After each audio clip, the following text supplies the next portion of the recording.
Welcome to Wayward Writers. I'm senior literary agent and author Heather Cashman. I'm author and writing coach Stephanie Bearce. And I'm author and writing coach Nicki Jacobsmeyer. Our mission is to nurture and enrich established writers throughout their publishing journeys. We welcome all genres, age groups, and publishing paths through video podcasts, online webinars, in-person retreats, and more. We're here to help you conquer your path. Welcome, everybody. We're excited to have Zach Von Zonk with us today. And we are going to be talking about his experience as a creative director and how that plays into him writing picture books. So, Nicki, can you tell us more about Zach? Yes, I'd love to. Please. Zach is a teller of stories, an imaginer of worlds, a ball of goof. Zach Von Zonk is a children's book maker, a creative director, the youngest of 6 kids, and the father of a 6-year-old attorney. His debut, Old McDonald Had a Farm, E-I-UFO, published on March 4th of 2025 from Chronicle Books. In his career, Zach has created Chaos with the Despicable Me Minions, written in rhyme for the Keebler Elves, and spun tales for Spider-Man. His words and illustrations have also been featured in SCBWI's The Prairie Wind. Zach graduated from Illinois University with a Bachelor's of Arts in Philosophy, as well as a focus in East Asian literature and culture.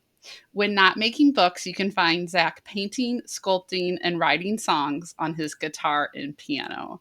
Welcome, Zach. Thanks for being here. Thank you so much for having me. I'm excited to be here.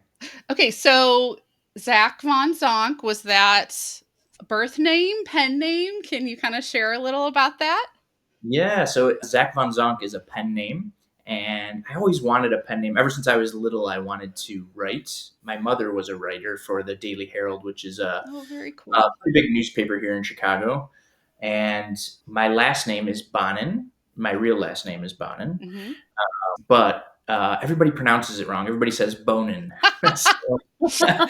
I thought, you know what? I'm going to avoid that and also get a pen name because I've always wanted to. But the name comes from, so I'm the youngest of 6 kids, and my mom and dad had no idea what to name me when I was getting ready to be born because they had already named 5 kids. And my mom dreamt of me being a boy because at that time they didn't know if it was going to be a boy or girl. Mm-hmm. But they dreamt I was going to be a boy and that my name was going to be Zach. So they decided on that. And so Zach Von means from, Mm-hmm. and then Zonk, like zonked out, sleep. So Zach from sleep is where I got my pen name. Oh, I love it. That's so creative. How fun. Well, thanks for that fun. tidbit. So when someone says that name, do you recognize it right away, just like your given name? Is it like second nature for you? I do, yeah. That's it's something awesome. I've been with for a while, so. That's great. That's fun. I like pen names. Yeah, it's just a fun thing that you get to do. Why not come up with another name, you know? Sure. Right. And it's even cooler when there's a backstory to it, you know? Mm-hmm. I think so. Definitely. So, Zach, you've written both in advertising and fiction. How do you balance writing as a job versus writing for personal creative fulfillment? Yeah, it can be tricky sometimes because the demands of advertising can be pretty fast and furious. Deadlines can be super fast, and you can spend late nights working on stuff. So sometimes you're out of energy a little bit when it comes time to do your personal writing. But what's nice about the children's book writing is literally I can write about anything I want, which I love. And my job as a creative director, a lot of times I'm creating stories with other writers and art directors that are very obviously focused on a brand. So either I'm selling hamburgers or I'm selling Skittles or things like that, which can be a ton of fun. But there's all these things that the products want to talk about. Whereas with children's books, it can be literally anything. It can be farm animals, it can be aliens, it can be whatever I want. Cake. Both at the same time, yes. That's so fun. So E-I-UFO, every time I read it in my head, I smile because it just invokes fun. So it's such a unique and playful book. So, how did your background in advertising influence its style and structure? Yeah, so advertising and children's books actually have so much in common. I specifically am focused on broadcast a lot of times and events in advertising. But with the broadcast, usually you're limited to 15 seconds, 30 seconds, a minute is even long these days. And sometimes you have to do it in Mm, six. So really paring down the words into only the essential while still being able to tell a story is what advertising is about. Very similar with picture books. I'd say another interesting connection that they have, picture books are 32 pages and ads can be 30 seconds. But another thing is that visuals and words go together interestingly, similarly in advertising, mhm, just as they do in picture books. So instead of saying the hamburger is juicy in an advertisement, you show it. You don't have to say it. You can say something totally different. Similarly, with picture books, you don't have to say that the alien is pink. The alien's just pink. And you can use your words strategically to maybe say what's not on the page, what mhm. the child is not viewing when they're being read to or reading it themselves. So it gives you a lot of fun play because that duality of the words and pictures, what one's doing, the other can do the opposite, which is a lot of fun sometimes. And I love to do that, yeah, both across script writing for advertising as well as my picture books. I love that you use the word play because a lot of times we don't hear that or use that in our writing, whether we write for children's or adults. But at the end of the day, right, that's what we at least want it to start as is play and to have fun with it. And I think that's great, especially because whether you're a child or an adult, you only have a few seconds, right, before they're reading another book jacket or the kid's like, and I'm done, I want a different book on the shelf. So I think that's just so brilliant that you're able to use your day job into, you know, your creative work off the clock too. For sure, yeah, and sometimes it works the opposite way too, right? Where my storytelling, depending on the product, if it lends itself to a younger audience or to an audience of parents that have kiddos that you're trying to appeal to, it's nice to be able to use my voice across not only picture books in that way, but also at work, feeling like, oh, that's a beautiful story. Let's bring that to life. I've done some animated pieces. I've even written a children's book. It was for Ace Hardware and it Hmm. got really far and then it didn't end up making it, No, but bummer. really close. And that was a really cool experience. It was for holidays. It was a holiday themed book for Ace.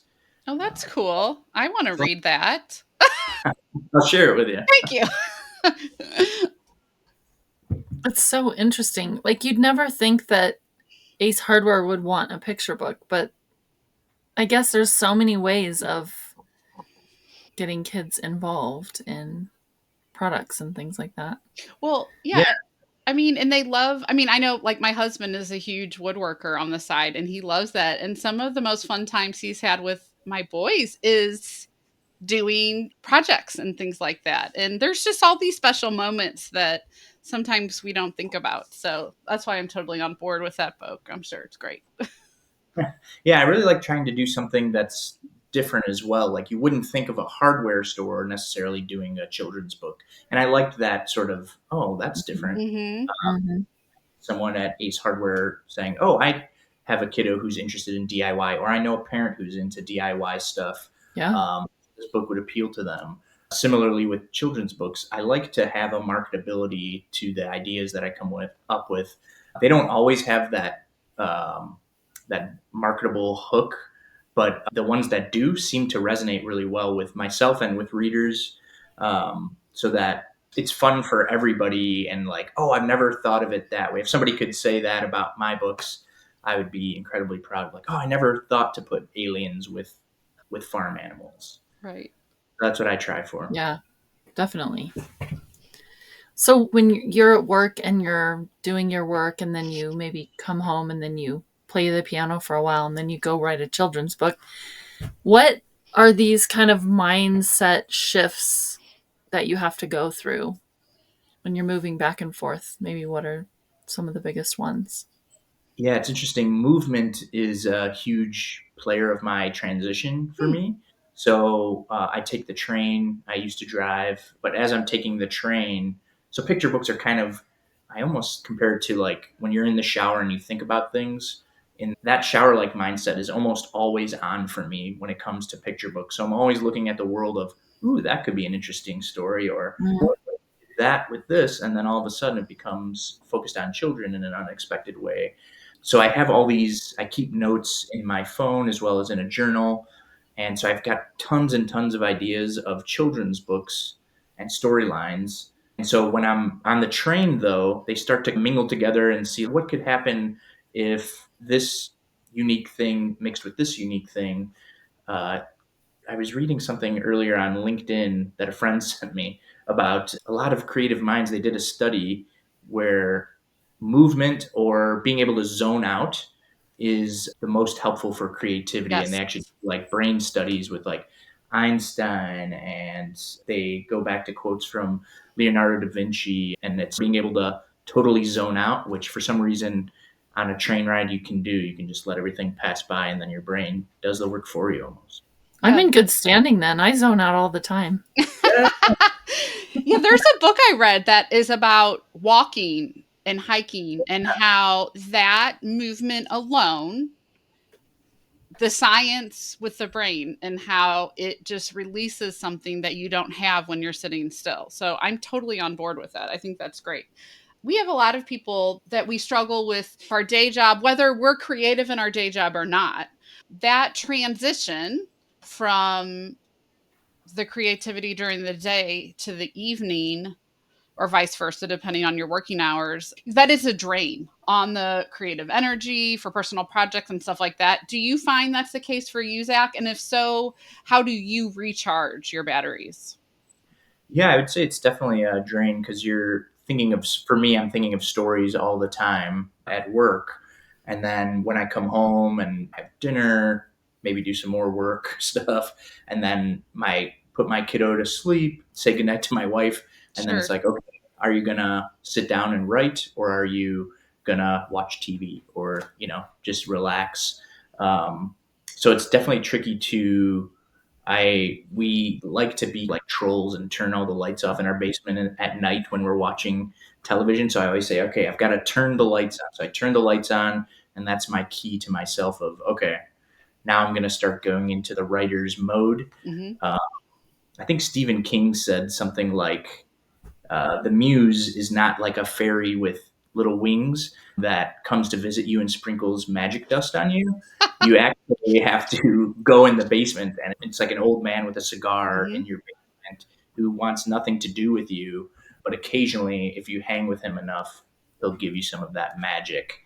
And I really believe in that. Like, if you're always thinking of ideas, you're always writing stuff down, you're putting the work in, then those little moments of magic will sort of find themselves or present themselves to you. Hmm. Yeah. Muse isn't as whimsical, I think, as we'd all like it to be. Right? No, You have to do the work, and sometimes it shows up, like you're saying, which is great. yeah, Zach, when do you want to play your song? I'm ready to play whenever you guys wanna hear it. I want to Well, hear it. I'm ready now. Love it. So yeah, that's another thing. I grew up like writing poetry and short form always called to me. Then I learned how to play the guitar and actually tried to be a professional musician for a while, which I was. But songs are another short form, right? So you have to Yeah. Hmm. keep it at 3 minutes ish and tell story. I always like the storytellers like Bob Dylan and people that are making you imagine things in your head while Yeah. they're singing to you. Yeah. I love Bob Dylan. Me too. It's just I still got to see that new movie that's out, Oh, but yeah. I have I haven't. not yet either. All right, so this is Old McDonald Had a Farm, E-I-UFO. We'll just do the first two verses just to give you a taste. So it goes like Okay. this. Old MacDonald had a farm, E-I-E-I-O, and on that farm he had a spaceship, E-I-U-F-O. with a zerp zap here and a zerp zap there. Here a zerp, there a zap, everywhere a zerp zap. Old McDonald had a farm. E-I-E-I. Whoa, Old McDonald had a farm. And then it goes into Old McMartian had a ship, E-I-U-F-O,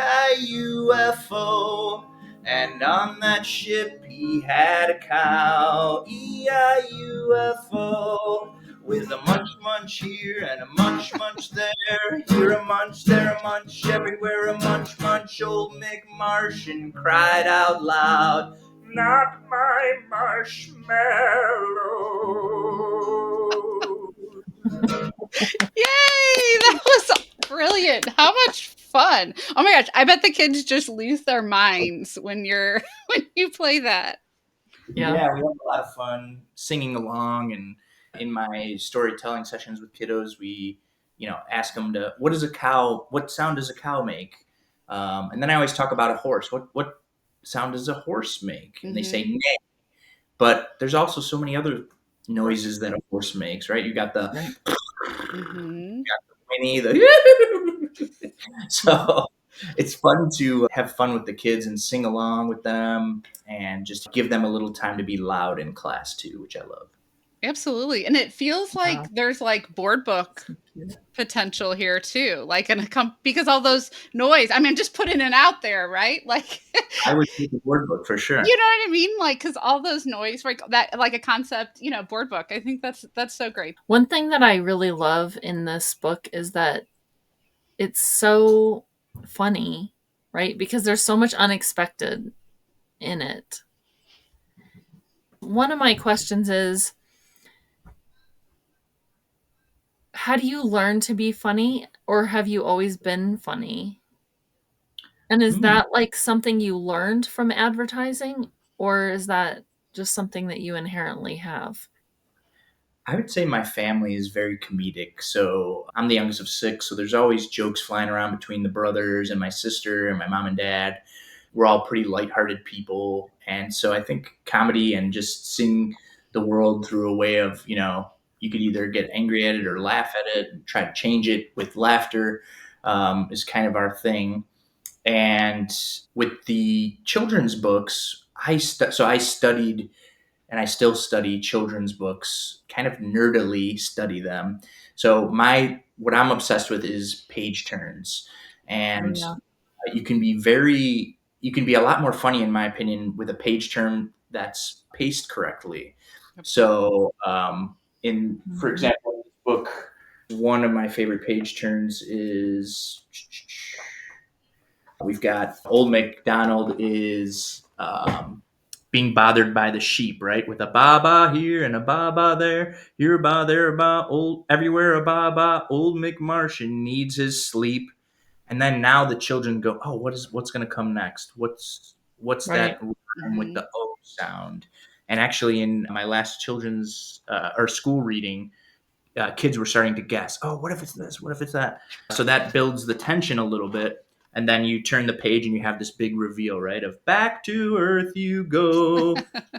Um, and throws all of his overalls back, and he took the farmer's hat and leaving the farmer in his underwear. And Amazing. so yeah, just thinking, and I do this in advertising as well, is what do I like? What Mhm. makes me laugh? And I think if you can make yourself laugh, you may not be able to make everybody else laugh, but if you can make yourself laugh, there's a good chance that you're going to make other people laugh as well. So what's funny Yeah. to you? I try to go Mhm. for. Yeah. Are there any other lessons from advertising that you think fiction writers could benefit from? It's amazing how fast 500 words will go by when you're Yes. doing drafts and trying to keep it. Mine, I try to keep mine almost at 200, 200 to 300 words, really condensing it down to what's necessary, um, but really leaving the room for the illustrator, right? So I touched on this a little bit before, but in advertising, I have a partner that's an art director, and we concept together. So we come up with the ideas together. And then I'll usually be the one writing the script or the words or the dialogue or the voiceover.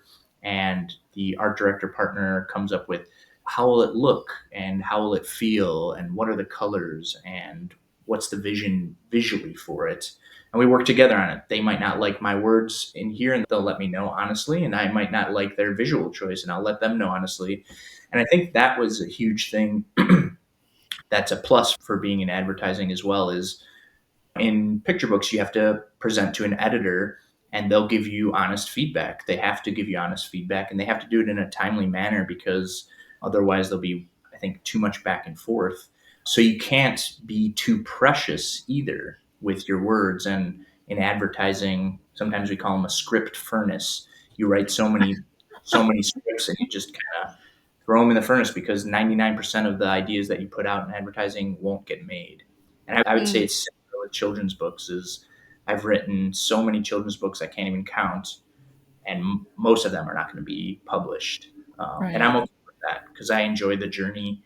And if somebody gives me feedback at this point in my career, I know how to say, I like that idea, but what if we tried it from this? Or I love that idea, I'm putting it in. Or I also know how to stand up for my own writing and say, I see where you're coming from, but let me tell you where I'm coming from and defend the work or defend the writing. That was very helpful, I would say, with back and forths with editors. Although Naomi and I got along incredibly well. Naomi Kirsten, who is my editor for E-I-UFO from Chronicle and her and the design team and Benjamin Shaw, who's the illustrator for this, everybody was super supportive of the book, super supportive of the story. There were a few small changes, but I agreed with them. And I was also open to suggestions for small visual tweaks or things to think on. That's So lovely. it was just a great experience with Chronicle. Yeah. So Zach, if we're a writer that's not used to the furnace, Mm-hmm. and we do feel probably too precious with our words and our drafts, what advice would you give from one writer to another on that? Just stop it. No. I love it. I would say step back from it for a while, let it sit. And if it's still super precious to you when you come back after you've put it in the drawer for a bit, Mm-hmm. then maybe that's something you want to fight for. Okay. But if it's something where a lot of times you'll go back and because you're further away from it, you can have a new set of eyes on it and say, oh, I still like it, but I can see what the person's saying, or I can see why this isn't working quite right. After all, it's only words on a page from the writer's point of view. I can't imagine with illustration, it's Right. that because you're putting so much time into it, but changing words, you are putting time to it and thought to it, but it is a pretty quick change. And with Microsoft Word, Yeah. which is and you can change things very quickly.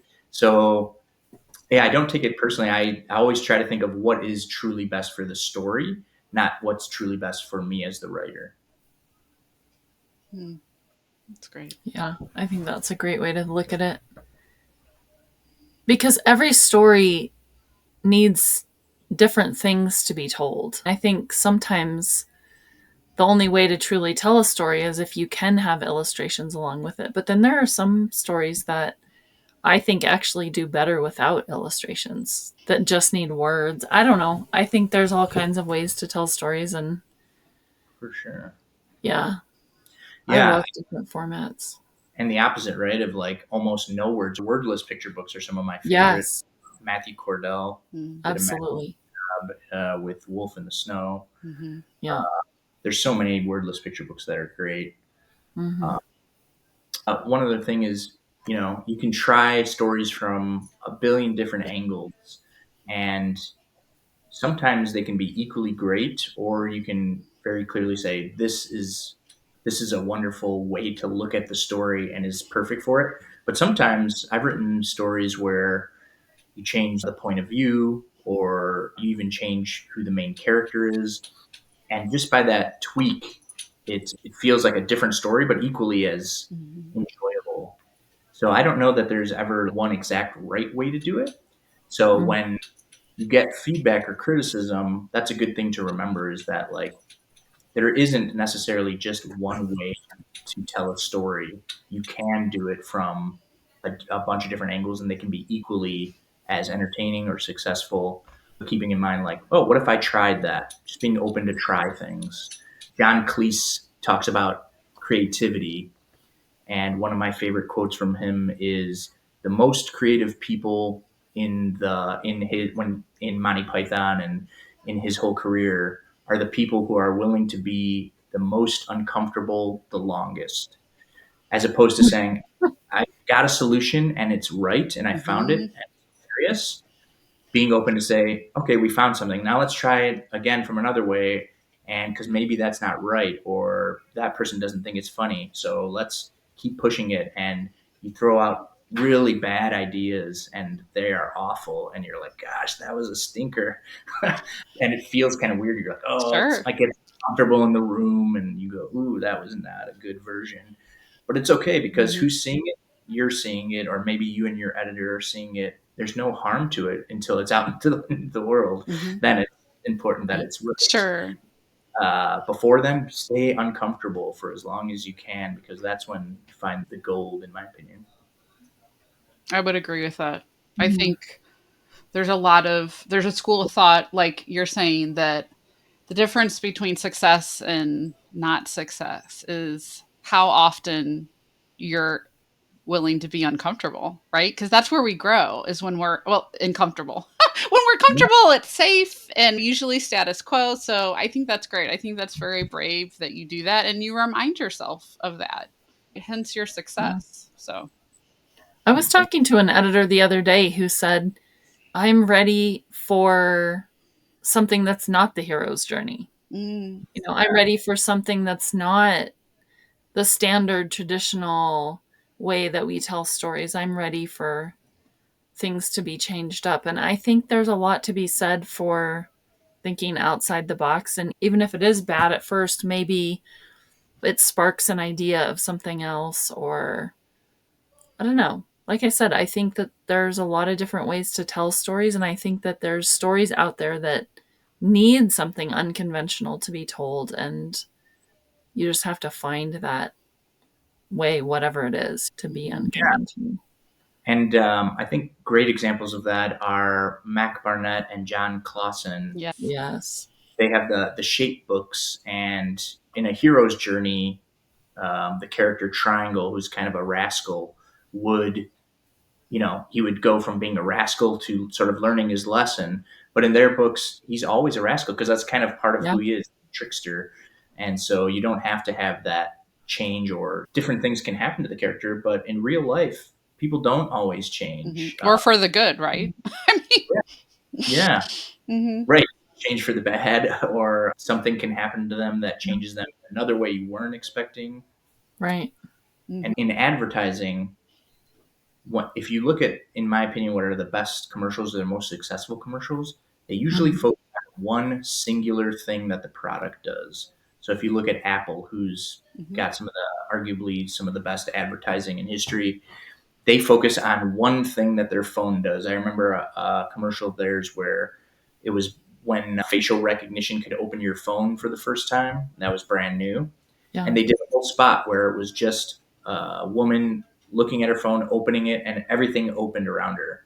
And so the one sole purpose of that spot was to say, look, we have this one feature that's new and cool. Check it out and remember the iPhone for that. Hmm. As opposed to saying, you can open it with your face, you can take amazing pictures, you can go on maps, you can do this, that, and the other thing. It Mhm. jumbles the message. And similarly with writing and picture books specifically, you want it to have a singular thing that you want people to take away Mhm. from your book, and a singular theme of the book. So if you get into a space where you're talking about friendship and family and a moral of some kind, then you're starting to mix messages and the book gets gray or vanilla. Whereas you just go after friendship and you really make that what you're going after, then I think books will sing more often than they will if you're trying to get too many messages in there. Yeah. I totally agree with that. For writers without an advertising background, what resources and tools do you recommend they use? So for picture book writing specifically, there's a great blog or website by Josh Funk, and Mm-hmm. it's where I Oh, started. yes. But there's so many pitfalls when you start writing children's books that so many people, including myself, fall into. When I was starting out, I did all the things that Josh Funk said you shouldn't do. And it's not because he's saying don't do it because it can't be done. Mm-hmm. He's just saying don't do it because it happens, because other people are doing it so much that it Yeah. becomes a little trite or seen by agents or editors. So they're good things to avoid if you can. Then other tools that I use, I love Power Thesaurus Mm. online. It's just a nice thesaurus.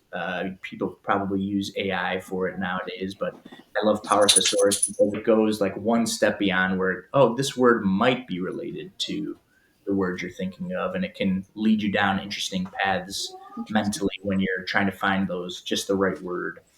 Those are the two main things. And then I would say if you're not a illustrator but you're trying to write picture books, still learn the craft of illustration or what goes into it.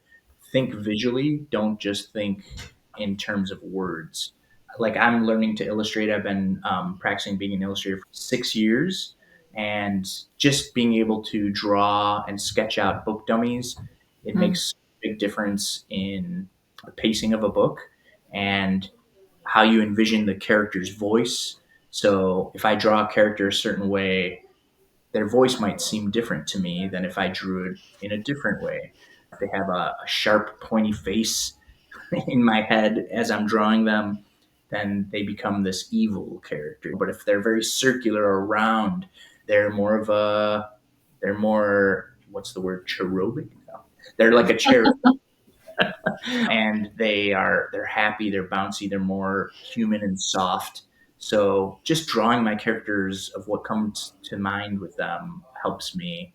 I Mm-hmm. even sculpt my characters out of clay sometimes just to see them from all angles, and I really get a kick out of that, the combination of words and illustration. So I would highly recommend anybody who's writing. You may not be able to draw, you may not be able to do any of that stuff, but just just see what comes out, because we were all kids once and we all drew things. Mm-hmm. I think getting back to that is so much fun, and you'd be surprised if you don't fall in love with it again. We do get too worried about things, don't we? Like we get too worried about making our drawings perfect, or I find that sketching dummies is really helpful. Yeah, I do Yeah. it for every one of my books that I'm seriously considering putting out into the world. Yeah. So it's a it's super important part of my process, I would say. Yeah. Well, in addition to that, when you said that, Zach, it made me think of some past picture books, and some of the most insightful critiques have been from illustrators.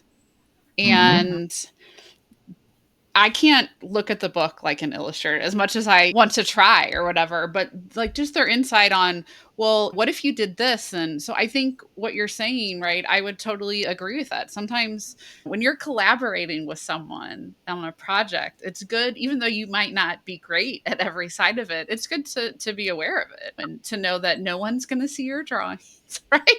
But while you're playing, something might hit you that you need to change or expand on or something like that. So that's great advice. Definitely.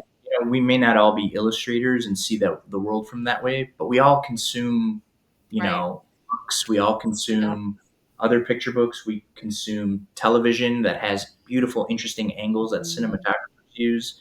Animation with our kiddos. We watch cartoons. So what are they doing to get the point across that this character is a hero, or what are they doing to make it Mhm. exciting, feel like there's motion involved in this particular scene? I get a kick out of seeing things from that director's point of view as well. Hmm. Yeah. You have worked a lot in advertising and picture books at Skittles, so obviously it's commercial, Mm-hmm. or things like that. And your picture books are commercial too. Mm-hmm. So, do you think how can we gain a commercial mindset? Like, how can you look at something and say, is that commercial or is it niche? Right. I feel like when it comes to commercial picture books, there's usually some sort of a hook or something that is different that makes you stop and say, "Oh, I never thought of it that way." Whereas niche, I feel like you can tell a beautiful story. A lot of times they're softer told stories, still beautiful and still with a ton of imagination that people can remember forever. But that instant recognize and say, "Oh, I've heard of that book. I remember that book." It's catchy. Yeah, there's a catch to it, makes you remember it. And I think that's what makes it commercial is that instant, oh, I saw this book and it was about Humpty Dumpty, but it was after the fall of Humpty Dumpty. Dan Santat's book is one of my all-time Yes. favorites. I love Mm. And the backstory of that book. I think it's yeah, precious. And it makes the commercial book feel like deeper on a whole different Personal. level, right? Humpty right. Dumpty After the Fall. Yep, Dan Santat, it's about his wife, the backstory of it after she had children. And it just puts like a whole nother layer, especially for adults, right? Who are the ones that are most likely purchasing it. So, for sure. Yeah. And it may not come across to the younger viewer in that very specific way that right. we try to do, but there is that feeling that, and there's that you have to give the audience credit that they're going to be able to feel Sure. the passion and the emotion that went into the making of it. So I always try to remember that as well as not how do I write a book for children, but how do I write a book for humanity? It sounds kind of cheesy, but Hmm. wanted to appeal to the parents, which is very important for children's books because the worst thing as a parent is reading a book that your kid loves but you don't. Oh, we've all been there. It's not a lot of fun. Yeah. So I hope that everybody enjoys the work that I put out there, not just the children, but the grandparents and the uncles and the friends who give the child the book. That's very important to me that you're not speaking to just one person or one audience. The children are the most important because they're learning from it and you want them to have that fun and that memory. But the memories are just as important to me for a parent to have with their kids and sharing that book with their kids. I cherish the memories of me reading with my kids. Those are times I would never ever give up for millions and billions of dollars. Like, I just really cherish those. So I think going into picture book writing with that viewpoint is, I love it. I think that's great. Yeah, I actually got into children's books. I have this on my website as well, but my wife and I went through IVF for a very long time. So we struggled having children for about 7 years. We went through it. And we always wanted kids. And so not being able to have children's books like in our lives or buying children's clothes, it sounds funny, but it was really hard for us to not be able to do those things. Yeah. I was looking for a creative outlet at the time beyond advertising, and my wife suggested picture books. And at first, I wasn't sure because it was a very sore subject for us. Right. But as I started to dive in, it kind of gave me what I was missing Oh, at the time. And now we have a 7-year-old kiddo, and he'll be 7 this month. And so, yeah, sharing those books with him, and then I have the dedication in this book. He's part of that dedication. So to have that while he's still at this age is incredibly special to me. Yeah. absolutely. So is he your beta reader now, Zach? Of course. He's actually, it's amazing how much he can help me with children's books. I entered a contest recently for illustration as well as children's book writing. And he was amazing at his spatial reasoning. Like, the bird doesn't look quite right there. What if we put it over here? And I was like, you solved it. I've been trying to figure this out, and I really couldn't figure it out. And he just came in within a second and was like, "No, do this, Dad." I was That's awesome. They're so like, bright. "Yeah." They Absolutely. don't get enough credit. They're just bright and candid, and it's just wonderful. He's always honest. He's one of the Yes, yes. yeah, I don't like that one, Dad. That's not a good Yeah, You're like, go to bed. Good night. Right. Right. So, do you have any like key lessons from advertising that every storyteller should know?